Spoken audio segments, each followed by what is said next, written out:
Deus. Não deixe ninguém da sua casa, da sua célula ficar de fora, amém? Serão dias maravilhosos na presença de Deus, de estudo da palavra, de oração, de projeção do ano seguinte. Claro que também de ações de graça pelo ano que está terminando. E teremos testemunhos maravilhosos de pessoas que também alcançaram muitas vitórias em Deus por sua fé, inclusive através da Semana Shekinah. Semana Shekinah é uma bênção para nós. É sempre uma bênção, nós aprendemos muito, porque expomos o nosso coração à palavra de Deus, e essa palavra, as palavras desse ano estão todas voltadas para a unidade nos nossos relacionamentos familiares, nosso relacionamento com Deus, no nosso relacionamento como igreja. Eu tenho certeza que será poderosa a nossa Semana Shekinah. Amém? Como diz o pastor Cláudio Duarte, feche seus olhos e não a sua Bíblia. Amém? Então, feche seus olhos e vamos orar em nome de Jesus. Pai, nós queremos mais uma vez agradecer ao Senhor por teu amor, por tua bondade, por tua graça, por tua misericórdia, por tua palavra, Senhor, que temos tanta liberdade em estudá-la, em pregá-la, Senhor, podemos tê-la em nossas mãos, em nossa casa, podemos carregar por onde andarmos, podemos falar dela por todos os lados, Senhor, em qualquer lugar. Obrigado por esta liberdade, Senhor.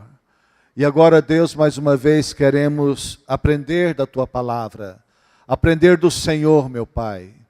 Ó Deus, que o teu Espírito possa nos envolver de tal maneira que nós aprendamos hoje aquilo que o Senhor tem para cada um de nós. Tenha misericórdia de nós, Senhor. Ajude-nos, ó Deus, nesse momento. Espírito Santo, ministre aos nossos corações, ministre às nossas vidas. Somos carentes da tua presença, somos carentes do teu agir, do teu mover. Ajuda-nos, Espírito Santo, em nome de Jesus. Amém. Amém? Glória a Deus. Domingo passado nós começamos essa série de 3 palavras, cujo tema é dons espirituais e ministérios. Nós meditamos em Romanos capítulo 12, semana passada. Falamos sobre dons espirituais e suas diversidades. Isso é lindo, maravilhoso. E os textos que nós estamos estudando nesses 3 domingos são Romanos capítulo 12, 1 aos Coríntios capítulo 12 e Efésios capítulo 4. São listas de dons, alguns se repetem, na verdade, e são dons maravilhosos. Mas nesta noite nós temos no nosso coração este capítulo 12 de 1 aos Coríntios, mas antes é bom nós lembrarmos algo importante, que eu disse aqui domingo, que esses 3 textos foram dirigidos, esses 3 capítulos foram dirigidos a 3 igrejas locais. É bom entendermos isso. 3 igrejas locais em cidades diferentes. Uma a igreja de Roma, outra a igreja da cidade de Corinto e outra a igreja de Éfeso, na cidade de Éfeso. Roma, na Itália, claro, e Corinto e Éfeso na Grécia. Países diferentes, povos diferentes, culturas diferentes, mas que tinham cada uma as suas necessidades, as suas peculiaridades. E o apóstolo Paulo escreve dando orientação a estas igrejas. E Paulo expressa muito bem sobre dons, sobre talentos, sobre ministérios, as 3 igrejas. Domingo que vem nós vamos falar especificamente sobre os 5 ministérios, ou ministério quíntuplo de Efésios capítulo 4. Domingo passado e hoje nós estamos nos detendo a dons espirituais, para nos ajudar a assimilar melhor cada vez. E hoje o tema é dons espirituais e igreja orgânica. Os irmãos, vamos entendendo à medida que vamos estudando. Aí no capítulo 12, o apóstolo destaca que os dons são muitos, mas que o Espírito é um só. Amém? Os dons são muitos, mas o Espírito que age através de todos os dons e nas pessoas que são diferentes é um só, que é o Espírito Santo de Deus. O apóstolo fala que são muitos os membros, que o corpo de Cristo, a igreja é o corpo de Cristo, com muitos membros, mas o corpo também é um só. Não existem vários corpos de Cristo, apenas um corpo, e esse corpo está representado em diversas localidades. Mas o corpo é um só, o corpo de Cristo. O apóstolo Paulo nos fala muito bem disso. Isso é importante nós entendermos para nós amarmos outras congregações, nós respeitarmos também outras congregações, ainda que não estejamos de acordo com alguma coisa, porque é muito difícil a gente estar em acordo com tudo, não é verdade? Isso é quase impossível, mas são todas as igrejas locais reconhecidas como igrejas bíblicas, todas elas juntas formam o corpo de Cristo na face da terra, com suas diversidades, com suas limitações, cada uma com suas lutas, suas batalhas, suas vitórias. E o apóstolo Paulo aqui estava escrevendo esta igreja de Corinto de maneira muito específica, que também deixam lições claras para nós. Esta igreja de Corinto, o problema dela não era a falta de dons. Essa igreja fluía muito nos dons, inclusive nos dons, nos 9 dons, os quais nós não vamos destacar nesta série, apenas mencioná-los, não é? Mas ela fluía nos dons. O problema desta igreja era que havia confusão na operação dos dons. O apóstolo Paulo, no capítulo 14 de 1 aos Coríntios, dá uma lição muito tremenda da ordem no culto. Isso, de certa forma, até limita algumas atuações, algumas ações no culto. E ele fala sobre isso, orienta sobre isso, né? Sobre como deve ser a profecia, como deve ser o falar em línguas. Está falando dos dons mistos, dos dons sobrenaturais. Mas havia nesta igreja muitos dons. Havia nesta igreja muitos talentos e dons espirituais também. Mas havia nesta igreja também muita confusão. Era uma igreja com muita confusão. E é tão bom nós estudarmos a palavra que nós entendemos uma coisa, que dom do Espírito não tem nada a ver com caráter. Caráter é uma coisa, dom é outra coisa. E às vezes nós queremos anular um dom por causa de um caráter. É um desastre quando alguém usa um dom do Espírito com um caráter deformado. Torna-se um desastre mesmo. Mas uma coisa não está ligada à outra, atrelada à outra. Entende isso, meus irmãos? E os dons Deus dá a quem Ele quer dar, de maneira conforme Ele quer dar. E em 1 aos Coríntios, que nós estamos começando a estudar agora, podemos dividir este estudo aqui em pelo menos 2 partes. Do versículo 1 ao versículo 11, ele fala do batismo no Espírito Santo e fala de dons que eu disse, que vem a palavra de profecia, a palavra do conhecimento, a palavra da sabedoria, falar em língua, interpretações de língua, discernimento de espírito, o dom da fé, o dom de curar enfermos, o dom de operar milagres. Mas nós não vamos nos deter aqui.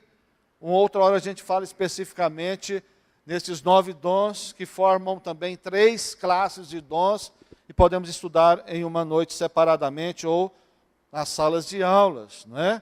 Onde a gente pode aprender muito. Os irmãos que têm vindo à escola têm aprendido bastante, certo? E do 12 ao 31, a ênfase é no corpo, né? A ênfase é no ser incluído nesse corpo. Enquanto a primeira parte está falando do batismo no Espírito, do poder do Espírito, para sermos canal do Espírito Santo, para que Ele haja na nossa vida através de nós, porque o dom também é um transbordar de Deus na nossa vida, não é? O dom é um presente, o dom é uma bênção de Deus. Por causa da graça, Ele concede a nós os dons do Espírito. E esse dom também transborda assim na nossa vida. Então vamos ver aqui alguns versículos. Eu quero ler com os irmãos o versículo 1 de 1 Coríntios 12. A respeito dos dons espirituais, não quero, irmãos, que sejais ignorantes. Essa igreja não era ignorante em relação a ter dons. Ela tinha dons, mas ela era ignorante como praticar os dons. Ela tinha os dons, mas ela não sabia utilizar dos dons, porque tinha defeitos de caráter muito sério. Você pode estudar essa epístola, você vai ver no capítulo 11, onde que fala da ceia, que era um povo bruto, um povo sem educação. O apóstolo tem que falar para quando for tomar a ceia, for comer, porque a ceia ágape não era o pãozinho e o vinho que nós tomamos aqui, tinha uma refeição. Já viu aqueles crentes que saem atropelando todo mundo para comer primeiro? Assim era aquele pessoal ali também, não é? Escandalizava, então eles não esperavam uns aos outros, atropelavam, parecia que estavam morrendo de fome ou de medo de alguém comer tudo e nem sobrar para eles. Uma falta de educação tremenda esta igreja tinha. Então, defeito de caráter esta igreja tinha. Então, a ignorância deles não era em ter o dom. A ignorância delas não era em conhecer o dom, mas era como desenvolver o dom, como aplicar o dom. Sabeis que outrora, quando éreis gentios, deixáveis conduzir-vos aos ídolos mudos, segundo éreis guiados. Se converteram, mas não mudaram tanta coisa assim.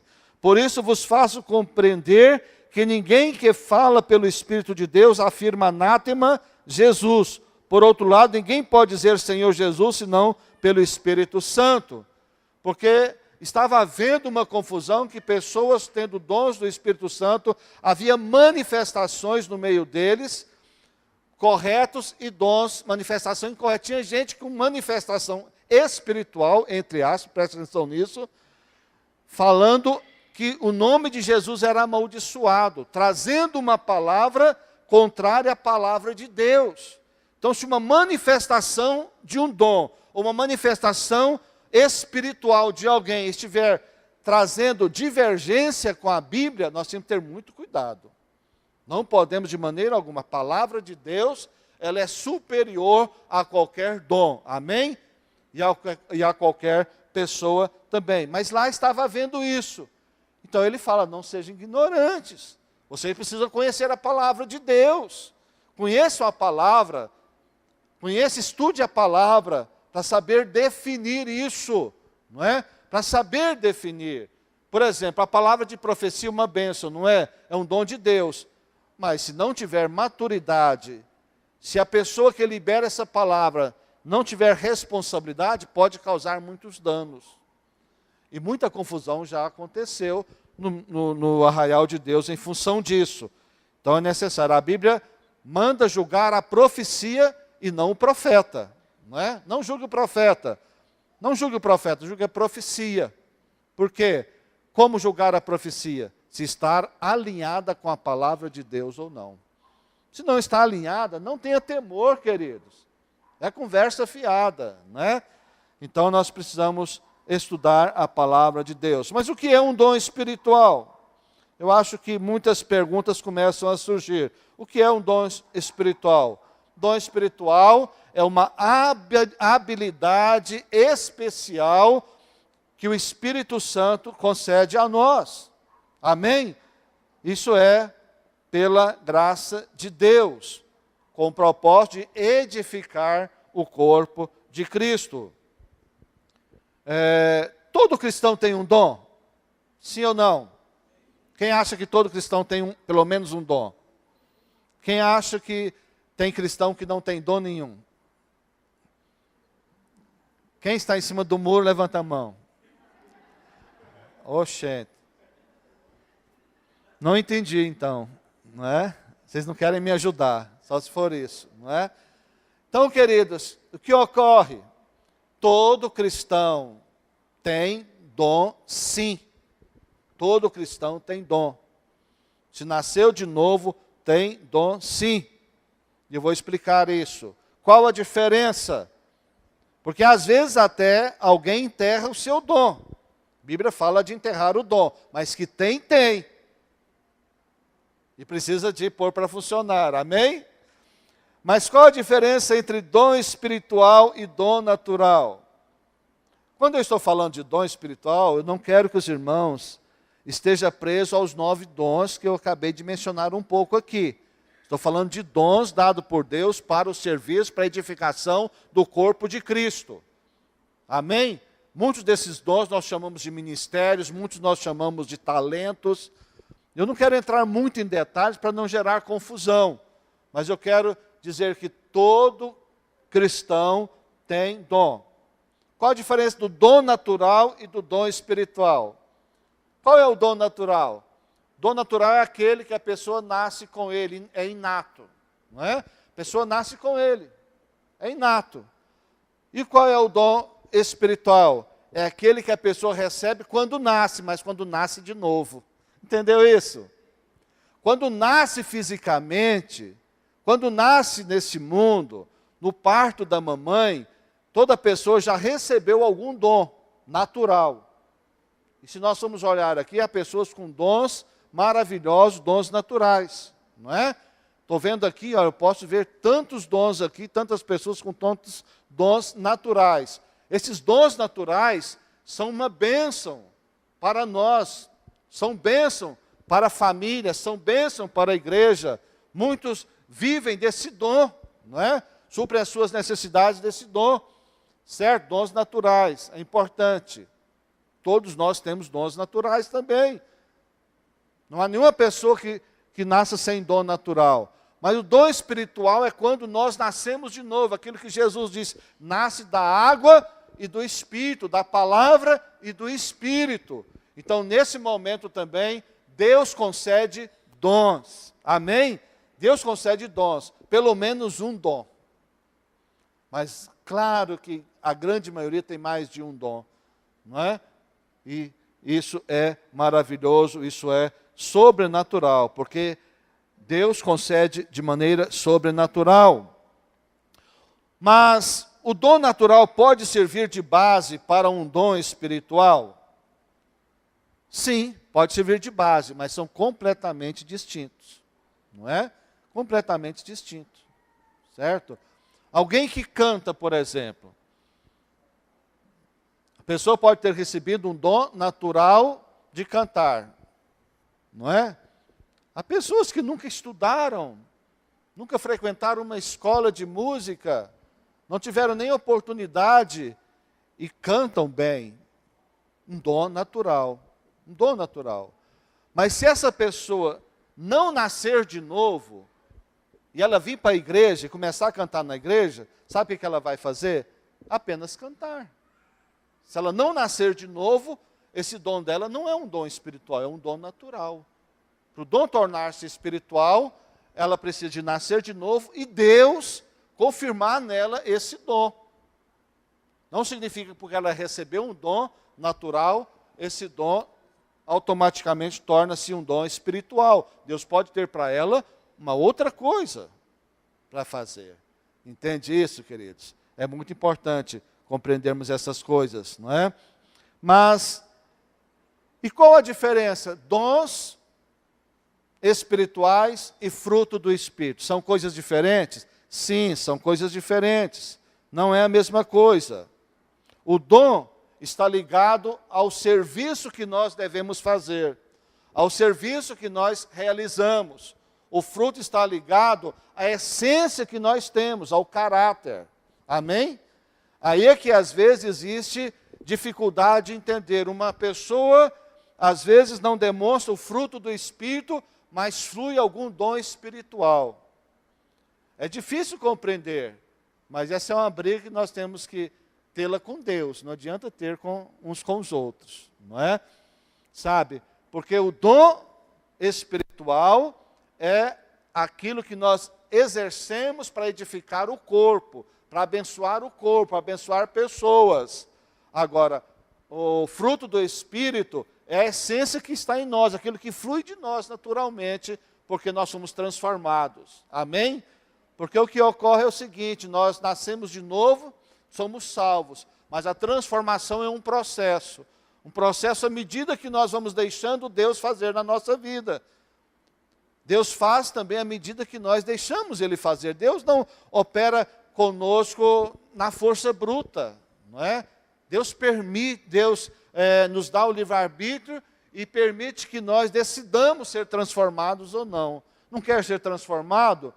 Deus vai trabalhando, Deus aperta alguns parafusos, certo? Mas se nós não cedermos, Deus não vai fazer a força. Deus não faz a força, queridos. Deus é soberano e Deus decidiu desta forma. E não adianta a gente brigar com Deus. Essa é uma decisão dele. Amém? E para que os dons são concedidos? Será que é para nos orgulharmos dele? Não. De maneira alguma. Mas é com vista ao aperfeiçoamento, crescimento e edificação do corpo e da igreja. 1 de Pedro 4, 10 e 11, eu quero ler esses dois versículos com os irmãos. Para quem está anotando, 1 de Pedro 4, 10. Cada um exerça o dom que recebeu para servir aos outros. O dom é para quê, irmãos? Para servir aos outros. Administrando fielmente a graça de Deus em suas múltiplas formas. O máximo que nós somos do nosso dom é administradores. Eles são dons do Espírito, amém? Se alguém fala, faça-o como quem transmite a palavra de Deus. Se alguém serve, faça-o com a força que Deus provê, de forma que em todas as coisas Deus seja glorificado mediante Jesus Cristo. Aqui vale a pena parar, né, irmãos? Devemos exercer os nossos dons, de forma que em todas as coisas que fizermos, Deus seja glorificado mediante Jesus Cristo, a quem sejam a glória e o poder para o todo sempre. Amém. Amém? Surge uma nova pergunta. Qual a diferença entre chamado e dom? Há diferença entre chamado e dom?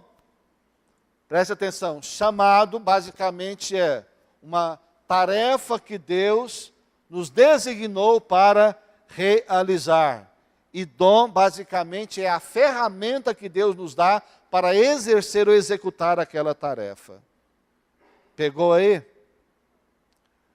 Para não confundir, chamado é a tarefa que Deus nos incumbe fazer. Deus manda que façamos. Esse é o chamado. Amém? E dom, o que é o dom? É a ferramenta ou as ferramentas que Deus nos dá para a execução dessa tarefa que devemos executar, devemos fazer. Ficou bom aí ou não? Amém? Então, queridos, é possível alguém exercer um dom sem saber? Sim, é possível. É possível a pessoa estar desenvolvendo um dom e nem está percebendo que está fazendo aquilo. Isso acontece, pode acontecer, não é? Agora, ter um dom é algo muito especial, muito extraordinário, porque os dons são, queridos, como sementes dadas a nós. As sementes precisam ser cuidadas, não é? Precisam ser regadas, cultivadas. Precisamos trabalhar a semente com todo amor, com todo carinho, para que ela possa germinar e reproduzir. A função nossa não é exatamente, nós basicamente ou exclusivamente realizar aquilo que o nosso dom permite que realizemos, mas também realizar de maneira que outras pessoas, ou que os nossos dons reproduzam em outras pessoas dons também, para que o reino 13, para que o reino avance.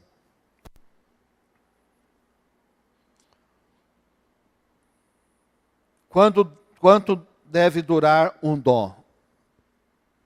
Quanto dura um dom? A Bíblia nos ensina que os dons são para toda a vida. Deus não quer mais que eu use esse dom. Não compreendo isso. A Bíblia diz que os dons são irrevogáveis. Romanos 11, 29. Pois os dons e o chamado de Deus são irrevogáveis. Tanto o dom como o chamado são irrevogáveis. Uma vez chamado para algo, chamado para sempre. Uma vez recebeu o dom para algo, um determinado dom, o dom é para sempre. Às vezes nós mudamos algumas facetas, nós desenvolvemos, nós amadurecemos, mas nós nunca vamos deixar de desenvolver o dom e o chamado que Deus tem para nós, porque todos nós temos sim dons e chamados. Em 2 Timóteo 1,6, o apóstolo fala o seguinte: por essa razão, torno a lembrar-lhe que mantenha viva a chama do dom de Deus que está em você, mediante a imposição das minhas mãos. Aqui nos dá a entender que os dons podem ser recebidos através de imposição de mãos. Há um segmento na igreja que não acredita nisso, que alguém orar por outro e impor as mãos, ministrar para a pessoa receber dom que ela possa receber. Eu creio que pode receber. Não estou dizendo que todo mundo que impor a mão ou receber oração vai acontecer, não. Mas aqui o apóstolo Paulo está dizendo que Timóteo recebeu dons no momento em que o apóstolo orou por ele, impondo as mãos sobre a sua cabeça. E há um outro versículo, em Romanos capítulo 1, versículo 11, o apóstolo diz assim: porque muito desejo ver-vos, a fim de repartir convosco algum dom espiritual, para que sejais confirmados. Esse repartir aqui, alguns interpretam que é uma questão de ministrar através do dom que tem. Mas a outra linha que interpreta que esse repartir é ministrar, transferir, é fazer transferência de um dom. Deus é poderoso, queridos. Deus não está limitado de maneira alguma. Também não está limitado a nós orarmos ou não para que a pessoa receba, não é? Deus pode fazer, como pode não fazer. Mas se nós aplicarmos fé, Deus pode fazer sim. A segunda parte desta palavra está no capítulo 12, do versículo 12 ao 31. Vamos acompanhar?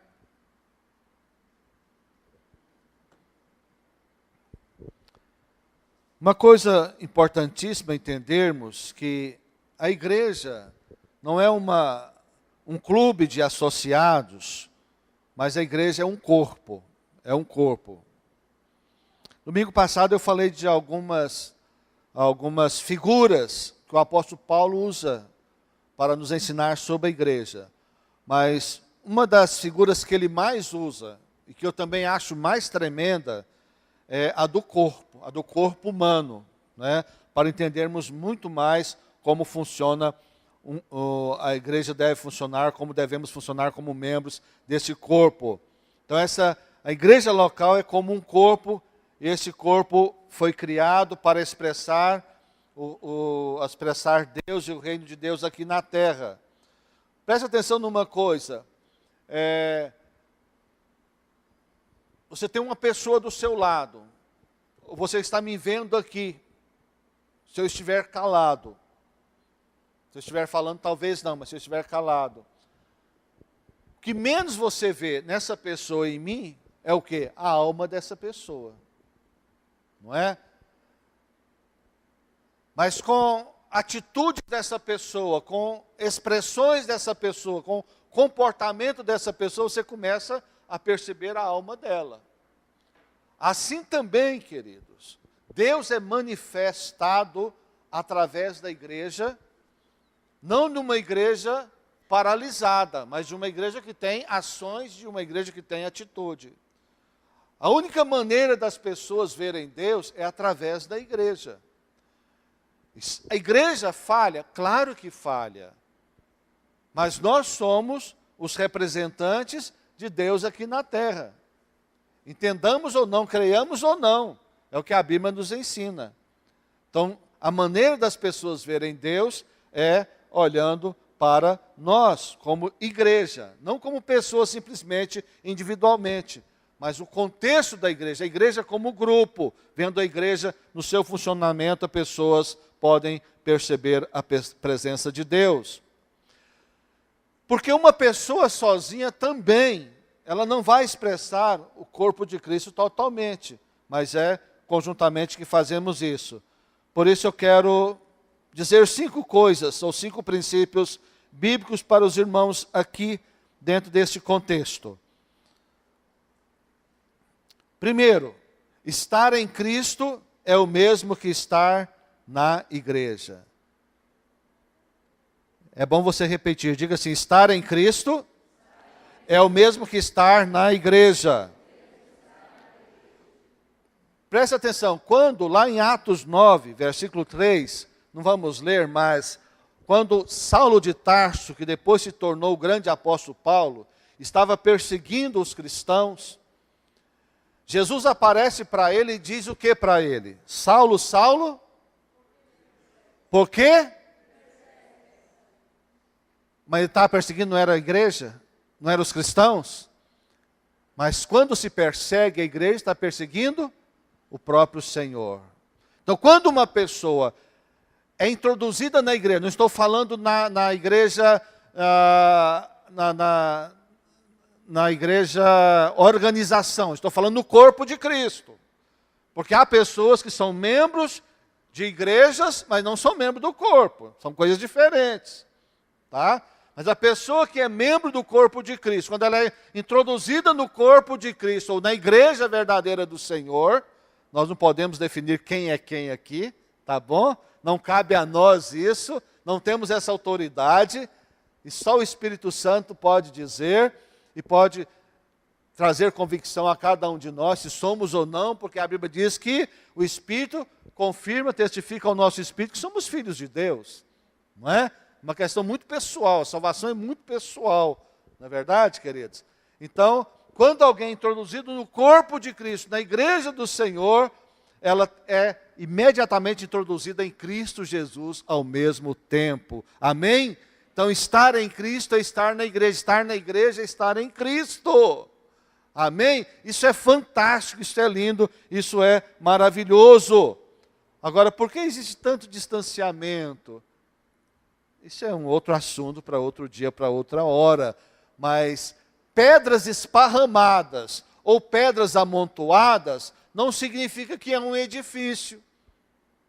Um edifício, as pedras não podem estar nem amontoadas e nem esparramadas. As pedras precisam estar colocadas no seu devido lugar.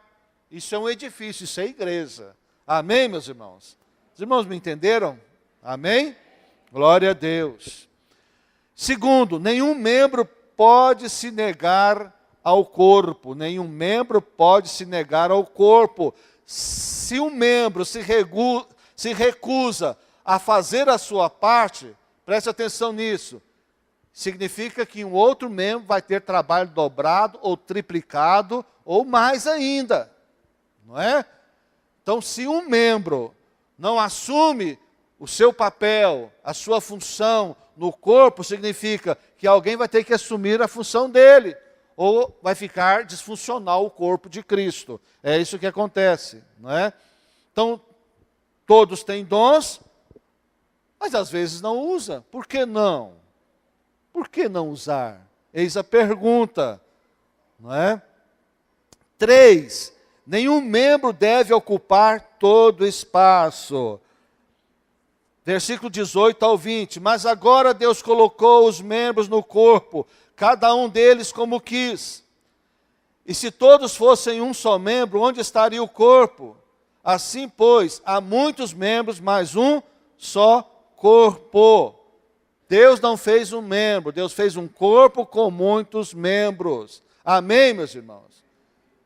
Que você diria, encontrasse pela rua um olho desse tamanho assim, verde, azul, bonito, né? Olho verde, azul, não é? Quem tem olho verde e azul aí? São lindos. Mas de que adiantar um olho grandão assim, desse tamanhozão, não é? Você talvez até correria dele, porque não é o normal, né? Não é o normal. Seria uma anomalia, não é?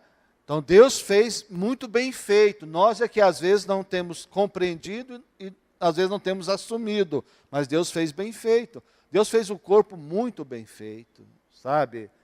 O olho tem sua função. As mãos têm sua função, os braços sua função, as pernas sua função. Meu Deus, toda pessoa no corpo tem a sua função e é importante. É importante. Quem já inflamou a garganta, infeccionou a garganta aqui? A garganta é importante? Sim ou não? A boca é importante? Para você se alimentar, você põe na boca, desce pelo esôfago. Olha, cada parte é importante, não é? O esôfago vai para onde? O estômago, o fígado libera a bilis, não é? Começa um processo digestivo, o corpo organiza ali, o que é bom o corpo absorve, o que não é bom, diz a Bíblia, vai para lugar escuso, amém? Aí você dá descarga, tá bom? Não é? Agora presta atenção, você infeccionou a garganta, dificuldade para comer. Muitos não conseguem comer quando está com a garganta infeccionada. Dá febre. A pessoa fica abatida. Alguns vão para a cama. Aí precisa o quê? Quem está infeccionada? A garganta. Você já viu alguém tomar injeção na garganta? Onde que vai dar injeção? No coitado, no braço ou no bumbum. Né? O que o braço tem a ver com a garganta? Não é o braço que está infeccionado, é a garganta. Mas o braço é membro do corpo. A mesma vida que está no braço também vai para a garganta. O mesmo problema que está na garganta atinge o braço, sim. O sangue é um só, a vida é uma só. Assim somos nós, queridos. Então o apóstolo Paulo diz, se um tem problema, todos têm problema. Se um sofre, todos sofrem. Se um está de luto, todos estão de luto. Se algum chora, todos choram. Se um se alegra, todos se alegram. Se tem que pagar o preço, todos vão pagar o preço. Ou não? Ou a Bíblia está errada, irmãos? Vamos ler. 4. A mutualidade no corpo de Cristo. 21, 22 ao 24. E o olho não pode dizer à mão, não tenho necessidade de ti. Nem ainda a cabeça aos pés, não tenho necessidade de vós. Antes os membros do corpo que parecem ser os mais fracos são necessários. E os que reputamos serem menos honrosos no corpo, a esses honramos muito mais. E aos que em nós são menos decorosos, damos muito mais honra. Porque os que em nós são mais nobres, não tem necessidade disso, mas Deus assim formou o corpo, dando muito mais honra ao que tinha falta dela. O que eu entendo nesse texto, queridos? Que todos são muito importantes. Ainda que a pessoa pense que o que ela pode contribuir com o corpo é muito pequeno, é muito importante. Porque Deus deu a ela esse privilégio e esta facilidade, esse dom e esse encargo para servir ao corpo de Cristo. E que o cuidado é muito grande. Como nós cuidamos de membros do nosso corpo que não são tão decorosos, devemos cuidar também uns dos outros, se algum também não estiver bem. E não podemos abrir mão de nenhum. De nenhum. Não podemos abrir mão de nenhum. Todos são muito importantes no corpo. E quando tudo funciona, gera essa grande harmonia, como numa grande orquestra. E a harmonia faz parte da música. Música sem harmonia fica ruim, não é? Não pode existir música sem harmonia. Por isso tem muita coisa que se chama de música nesse mundo que não é música. Não é? Porque música precisa de ritmo, precisa de melodia e harmonia. Para ser música tem que ter melodia, harmonia e ritmo. Se não tiver, não é música. É outra coisa. E assim também o corpo de Cristo. Quinto, o corpo não deve se dividir jamais. O nosso trabalho é de abençoar uns aos outros. Nenhum tem interesse de ser visto. E a igreja não é, ou não tem a ver com alguém excepcional. Não é um pastor excepcional, não é um líder excepcional. A igreja, de fato, de verdade, é um conjunto de pessoas, é um grupo de pessoas, é um corpo com seus membros. Isso é igreja. Igreja não depende de um pastor excepcional, de um apóstolo excepcional, de ninguém excepcional. Igreja, de fato, de verdade, é quando o corpo está funcionando. Amém, meus queridos? É como aquela história, me lembrei agora daquela história da carpintaria, não é? Que as ferramentas tentaram menosprezar uma a outra, depois entenderam que todas eram importantes, não é? Lá na marcenaria precisa do serrote, do esquadro, da serra elétrica, precisa do martelo, precisa do alicate, precisa do prego, precisa do parafuso. Cada um tem a sua função, cada um tem a sua importância. Não é? Imagina você, Rudimar, que é pau para toda obra, fabricar um móvel, mas a única coisa que te dão é um martelo, nada mais. Só com o martelo dá para sair? Não te dá um prego, não te dá um parafuso, um serrote, não dá nada. Entende, queridos? Então, para que saia um bom móvel, precisa de vários instrumentos. E para que a igreja também seja boa, é necessário que os membros funcionem. Quanto mais membros funcionarem, melhor a igreja será. Não é? E para concluir, versículo 21 ao 31, versículo 25 ao 31, para que não haja divisão no corpo, pelo contrário, cooperem os membros com igual cuidado, em favor uns dos outros. De maneira que se um membro sofre, todos sofrem com ele. Se um deles é honrado, com ele, todos se regozijam. Ora, vós sois corpo de Cristo, individualmente membros desse corpo. A uns estabeleceu Deus na igreja, primeiramente apóstolos, em segundo lugar profetas, em terceiro lugar mestres, depois operadores de milagres, depois dons de curar, socorros, governos, variedade de línguas. Porventura são todos apóstolos, ou todos profetas, são todos mestres, ou operadores de milagres? Têm todos dons de curar, falam todos em outra língua, interpretam-na todos. Entretanto, procurai com zelo os melhores dons. Esta última lista que nós lemos aqui, parte dela está em Efésios 4 e parte está no texto que nós estudamos domingo passado de Romanos 12.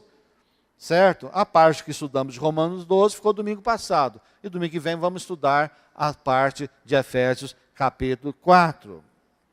Agora, duas listas Paulo traz só nesse capítulo. Ele traz aquela lista dos 9 dons e traz essa lista aqui desses dons aqui que acabamos de ler, não é? Que estão alguns em Efésios e outros em Romanos. Mas preste atenção nisso. O apóstolo Paulo, escrevendo a esta igreja, que era uma igreja que tinha dons, mas era uma igreja que tinha ministérios, mas era uma igreja também um pouco complicada, ou melhor, bastante complicada esta igreja, o apóstolo Paulo abre um parênteses. Porque você sabe que a Bíblia não foi escrita em capítulos. Isso aqui é uma carta que o apóstolo Paulo escreveu para as igrejas. E foi dividida em capítulos para nos ajudar e facilitar no estudo.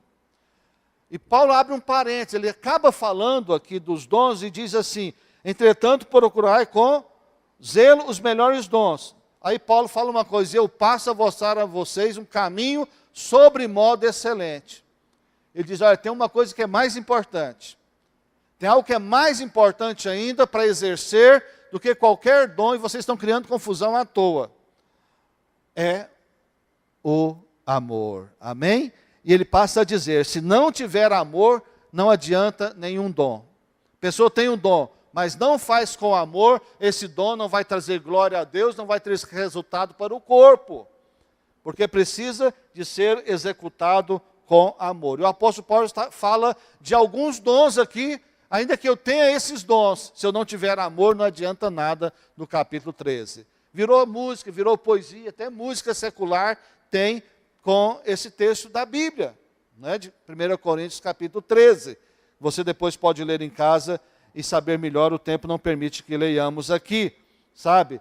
Tudo deve ser feito com amor. Eu passo a mostrar-vos ainda um caminho sobre modo excelente. E o caminho é o amor. Então, o caminho para desenvolver qualquer dom, qualquer ministério, qualquer talento, qualquer serviço na casa do Senhor, na igreja do Senhor, no corpo de Cristo, não é exatamente a habilidade. O mais importante não é a habilidade que temos, o mais importante é o amor. Pastor, mas você desfalou tudo que falou agora mesmo. Não desfalei, irmãos. Estou dizendo o seguinte: temos que desenvolver nossos dons, mas sem amor não tem resultado, sem amor não adianta. Tudo tem que ser feito com amor. Amém? Tudo por Ele, tudo para Ele. E sem Ele, nada adianta fazer.